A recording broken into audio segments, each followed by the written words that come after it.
திராவிட மாவோ என அறியப்படுபவர் யார்? பேரறிஞர் CN Annadurai. TNPSC previous year question இது. CN அண்ணாவை பற்றி சில டேட்டா நம்ம தெரிஞ்சுக்கோம். 17 செப்டம்பர் 1949 திராவிட முன்னேற்ற கழகம் ஆரம்பிக்கிறாரு. இடம் ராபின்சன் பூங்கா, ராயபுரம். தலைமை தாங்கியது பெத்தம்பாளையம் பழனிசாமி. CN அண்ணாதுரை திமுகவோட நெறிமுறைகளாக சொல்லக்கூடியது கடமை, கண்ணியம், கட்டுப்பாடு.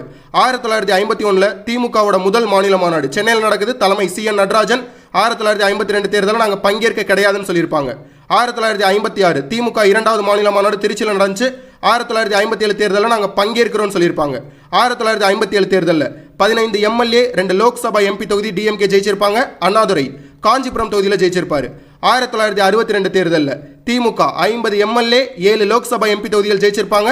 அண்ணாதுரை இதில் தோல்வி அடைஞ்சிருப்பாரு. ஸோ ராஜ்யசபாக்கு அனுப்பி வச்சிருப்பாங்க. 1967 தேர்தல் காங்கிரஸ்க்கு எதிராக வலுவான கூட்டணியை CN அண்ணாதுரை உருவாக்குவார். கூட்டணியின் பெயர் யுனைடெட் ஃப்ரண்ட். திமுக 1967